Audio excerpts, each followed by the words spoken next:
Hey, if you don't know what that song is, then I don't know what to explain to you. You might, if you love Florida, of course you know what it is. If you hate Florida, you'll know what it is. That was our celebratory song. Yes. For yesterday that we're still trying to recover from. Oh man, that was beautiful. Anyway, guys, welcome to the Ball in Your Court podcast. Cortez Paul with Kevin Carter. Yeah, that was amazing, wasn't it? That game. I think I put it on Facebook. That was one of the most fun football games I've ever attended. It was right up there with the '97 Florida State game and some of the other games I attended. But that by far was one of the most fun games I've ever went to. And you getting to go to your first ever cocktail party. That was awesome. Got to enjoy that kind of game. Oh man, that was, I tell you, man, it was so fun being in that game, taking in the festivities and meeting Florida fans, Georgia fans, and of course there's a few in a bunch, but for the most part, everybody was very respectful. Except the jackass FSU fans that wanted to come to the game. But for the most part, it was a wonderful experience, and I did not expect Florida to win, I'm going to be honest, and the way they won and how they won was by the score. I didn't expect it to be that. It wasn't even that close. Yeah, it wasn't even that close until they started a little bit putting on little pity points at the end. But, man, all you can say is just Taylor and Jones, man. Just full dose of them, huh? The running game was in full effect. If somebody would have told you before the game that one of the teams was going to rush for almost over 400 yards, you'd be like, man, Georgia's going to have a field day. Nope. Other way around. and don't let it skew you. Florida's defense owned Georgia, except for a couple big runs by Chubb. They owned Georgia. Georgia was, and at the end of the game, I know you're going to be like, they got, dude, all the yards came at garbage time. Yeah. And but that was such a fun game. It was, man, and I mean, the Gators need it. Even the fans needed this. The team needed it. The fans needed it. It was a much needed getaway from what went on the rest of this year. So it was fun. We enjoyed going. Georgia, we know you have a hell of a team, but go home. That's that too. But that's how football goes. You never could really pin what's going to really. You can project especially in that happen. Especially in that kind of game. Right. Especially in a rivalry game where the emotions run high. Some of these kids know each other, so you don't want to lose. Right. And a lot of things get factored into these kind of games. But I ain't never seen a team run like that ever. The two-head monsters. Hope we can keep that up to the end of the season. And 197 and 192 yards. I tell you what, that was just impressive, man. And I'm glad that me and Kevin got to experience that and watch that live. It was such a fun experience, man. Very, very fun experience. We actually found a guy that's worse than Kevin at the football game. So, it was fun. Shout out to that guy. That guy was amazing, man. We took turns. Yeah, they took turns. And it's funny, Kevin. I think his name was Morgan. Morgan? I think his name was Morgan. Okay. Shout out to Morgan. Kevin actually let him do the talk, and Kevin actually said, well, hold, let me get this one. We had to take quick. turns. Yeah, we had to take turns. And this guy, Morgan, actually went down this one time. Just after the fumble. And he was like, got that, and walked down the steps to holler at him. Closer, I guess. Man, I tell you what, you love fans like that. I don't care. You're very passionate like that. You just love fans like that. You don't care where you're supposed to be. You don't care what people think. You rooting for that team that what it's supposed to be like. His wife apologized. And we like, no, don't apologize. No, don't apologize. This is a football game. Let him do what he wants to do. Let him go. Nice. It was fun. Oh man, but all right, let's move in a little bit to NFL. I mean, I know we been there's a lot of things on TV now as far as TV shows. The basketball season is back. Football is in the swing of things, and yeah, so there's a lot going on. But we're gonna go ahead and cover the week. We haven't covered TV shows. No, I'm just kidding. We're gonna cover week 9 NFL. There's a lot of teams on buys. The teams that are on bye: Atlanta, Buffalo, Chicago, Detroit, Green Bay, and Tennessee. So there's those are the teams that's on buys. And New Orleans played Carolina earlier in the week. I'll be honest, I didn't really watch this game as much because the FSU game was on and basketball is on for me, so I'm being tuned back. Kevin's watching. He was yelling at the TV. Yeah, he was yelling in his room about basketball. Yeah, I was yelling about basketball. I was yelling at my own basketball. Should have heard him last night. Yeah, it was even worse. He yelled worse when we got home than he did at the game. The voice I had left, I was yelling at my Magic, man. So And I mean yelling. You know, Kevin. He was like Morgan was at the football game, but at the basketball game that he wasn't even attending. Right. Yeah, and you can tell Kevin was just real tight. You tell me Kevin used to come in there like, boy, what are you doing? I just tried to yell "shut up" from the couch, and it didn't work. He didn't really have too much of a voice left. Yeah, I was tired. So, all right. So, what's your thoughts about this New Orleans and Carolina game? And you know, they within the division. We already know what the division is. We already discussed that. It's a cluster. Yeah, that's going to be whoever wins more division games against each other is going to win that one. Because outside the division, they all are just blah. Right. Yeah, this division here is by far the worst. New Orleans is a 500 ball club in this division. They're leading it, and yeah, this is really bad. But you expect New Orleans to win this division. I mean, now that they're on now they're on top. You expect them to, but you never know what's going to happen with all this mess. It's been a weird year so far. It has been, and definitely for New Orleans, you can tell they're more of a. I mean, they won this one in a row, but you can tell when they at home, man, they just play better, like a lot better.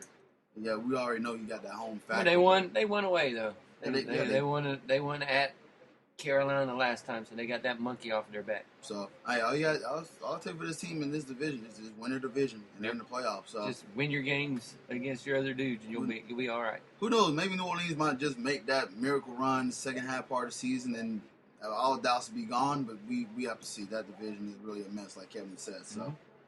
Well, going on to that division, we actually have a team that's first off the division, Tampa Bay Buccaneers at the Cleveland Browns. This is Cleveland's run of playing the teams with either one or no wins.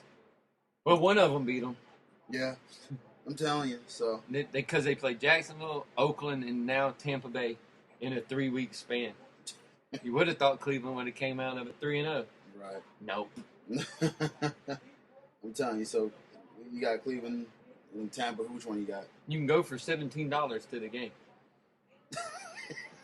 according to the ticket thing. I think Cleveland will win. They had their little game against Oakland. They got Oakland. I think they'll be able to get Tampa Bay.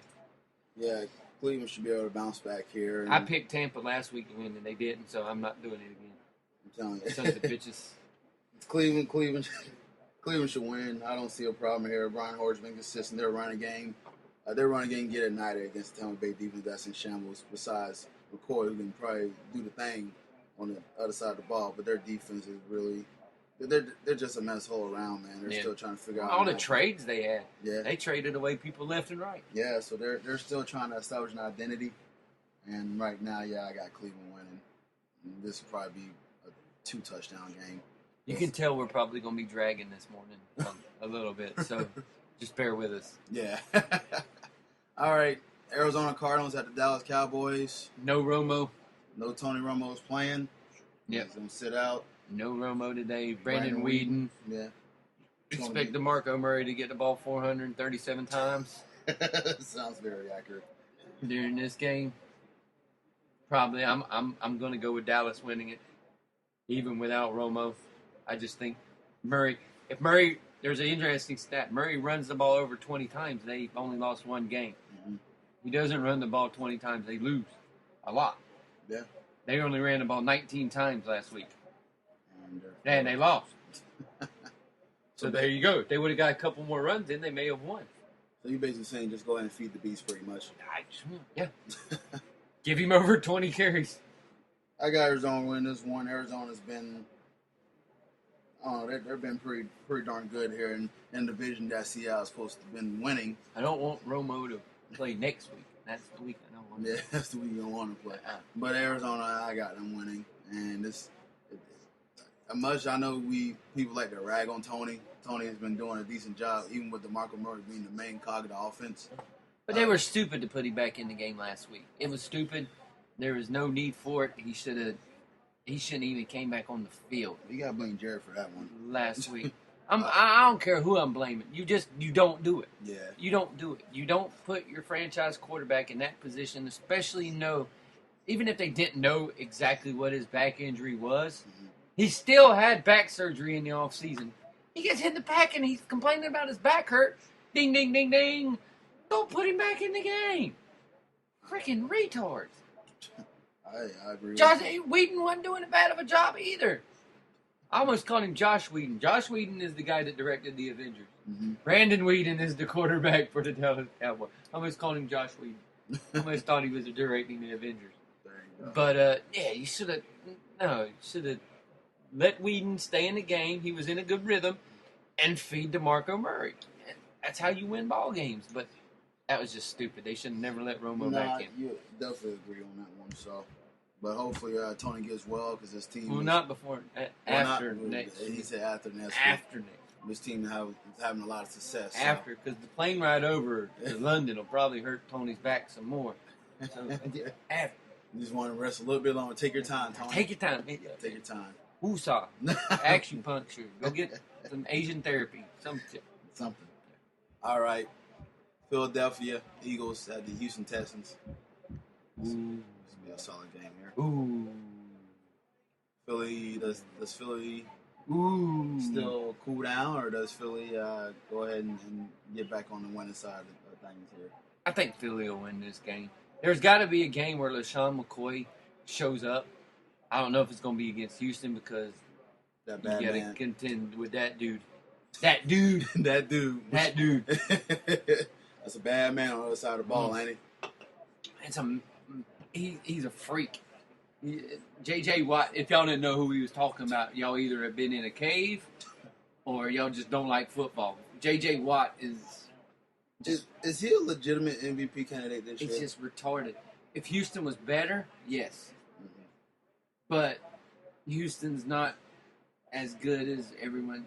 But him, defensive player of the year, Yeah. no problem I heard whatsoever. Ball too, man. Yeah, no problem whatsoever.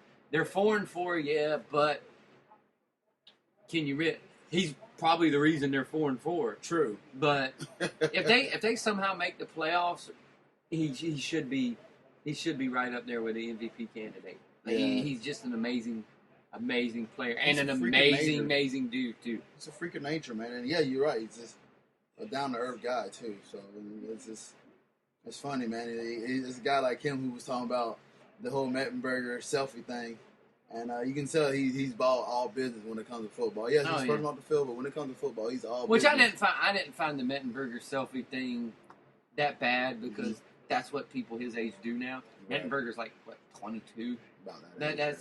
That's what they do anyway. Just let the kids do it and let them have fun. Just go out and show them up on the field. Do the little selfie thing. Just don't mention it. Right. But do the celebration. It was freaking hilarious. Oh yeah, it was fun. It was good. So I'm with you, man. But there was no need for him to say anything about it. You just do it, and then It's fun. I guess because maybe he's just old school. And he is. You know how to be. You know how to be Kevin. I know you're an old school Kevin. He plays the old school thing. Yeah, but I also know how kids are. So right. I let it go. But I would have probably done the same type of celebration. Exactly. Well, you having kids, so you already know. This is what they do. Yeah, I would have probably did the same celebration. Yeah, I got Philadelphia winning. I think they get back on the winning side of things. You all right with McCoy? I don't know where he's been. They need to get him. They need to get him going. They need to establish, especially with Sproles not playing that big of a role as of late. Mm-hmm. They need to get him going. But they just need to get him going. Shout out to Macklin, man. Macklin is. Oh, Jeremy's playing retarded. He's playing. Welcome wonderful. back. Yeah, exactly. Macklin is. That's what happens when you get a year off.